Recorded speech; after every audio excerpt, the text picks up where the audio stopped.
Hello, chismosas y chismosos. Welcome back to another episode of Bay Area Housewife of True Crime. If you're new here, my name is Audrey, former paralegal turned stay-at-home mom who loves true crime. Grab your hot Cheetos and let's dive into today's case. Today, I will be covering the Abernathy murders. This case is near and dear to my bestie. Shout out to my bestie. If you grew up in the 90s, it was normal for kids to walk over and play at each other's houses. My bestie's husband was actually supposed to go over his friend's house on the day his friend and his dad were brutally murdered. Call it fate, divine intervention, or what have you, but not having gone to his friend's house on that day may have saved his life. It was February 19th, 1997 in Hercules, California. The Abernathys were your average American family, seemingly living the American dream. Susan and Neil met at the University of California, Davis. They moved into their beautiful home overlooking the San Pablo Bay when Brendan was a baby in 1984. Hercules is one of the safest cities in the Bay Area, and statistically speaking, crime is almost unheard of. 41-year-old Susan worked as a chemist for Chevron at the refinery in Richmond, California. 43-year-old Neil was the owner of Precision Tune Auto Repair in Pinole, California. And 12-year-old Brendan was a middle schooler, 7th grade at Pinole Middle School. Neil and Brendan spent their last day together at an orthodontist appointment. This is where I'm going to describe the crime scene of a double homicide. Viewer discretion is advised. Between 2:30 and 5:30 p.m., Neil and Brendan Abernathy were shot execution style in the head and were tied to chairs with electrical wire. There was no sign of forced entry. Upon examining the home, police found the cabinets in the kitchen were open. Susan's heirloom necklace and their phone recording machine were missing. You have to remember that the first iPhone was not released in 2007. This happened in the 90s, when people still called each other's landline by dialing a phone number you either knew by heart or had written down in an address book.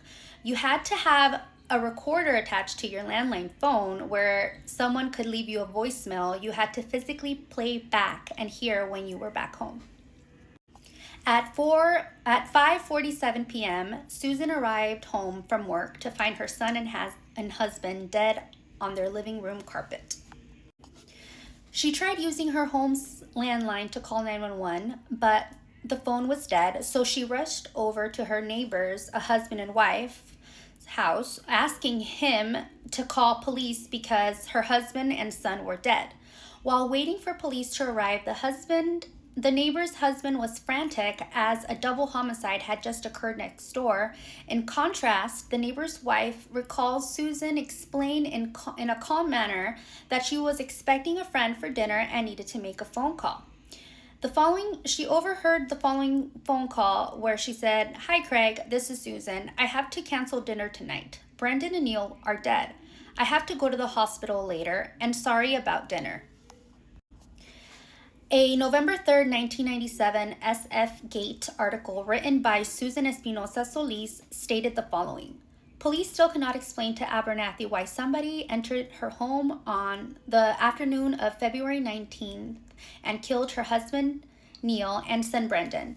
And Abernathy is not pressing police for answers. Instead, weary from answering so many of their questions, from their reluctance to share information, she hired a lawyer. This article goes on to explain that Susan left Hercules for Martinez and stayed with a friend for months after the murders. She was now having a gathering and potluck, reclaiming her space with good vibes. She even told people to stay home if they were going to be upset. Susan reclaimed the space where detectives and investigators took days to analyze the bloody crime scene.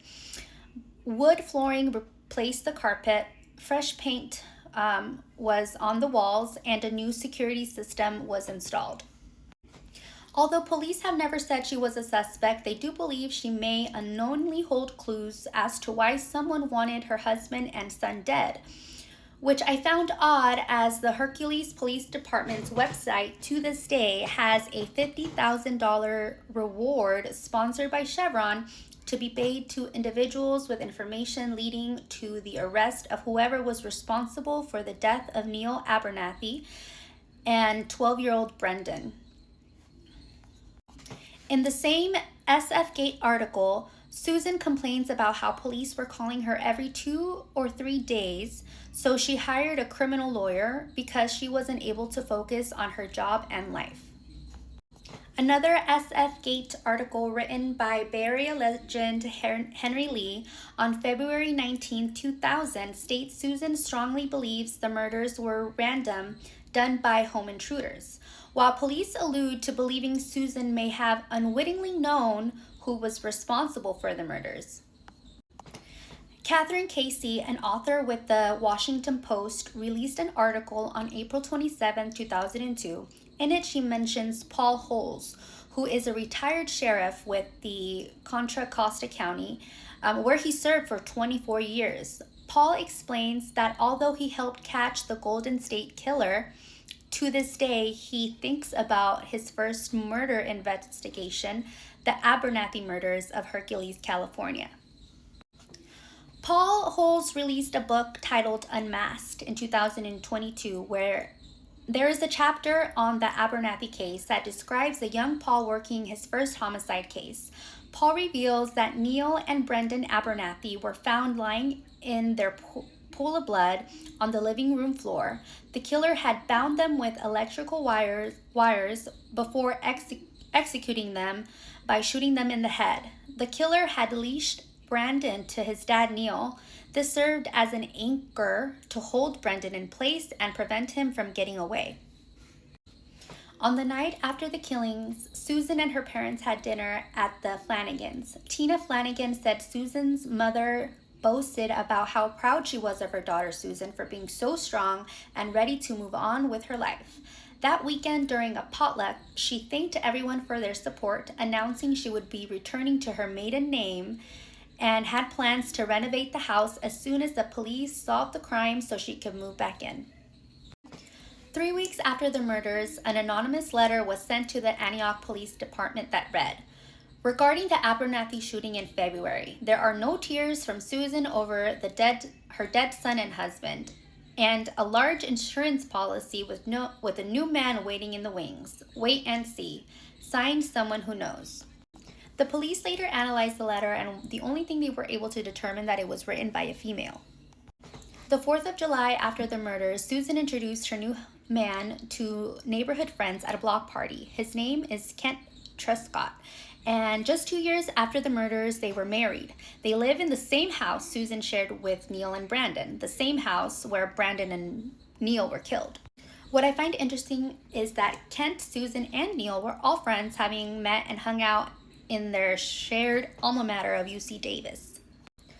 A criminal analysis of the case done by the California Bureau of Investigation in 2004 concluded, "It is unlikely the victims were killed by a total stranger. We believe the killer can either be found in the victim's social network or had some relationship with a surviving family member." On February 18, 2022, Paul Holes writes an Instagram post and says, "I am now realizing tomorrow is the 25-year anniversary of the double homicide of Neil and his 12-year-old son, Brendan Abernathy, a case I processed the crime scene and did a ton of investigative work on. It's shocking that cases I worked on when they happened are now cold cases. This case is one of my failures. I talk about it in my book.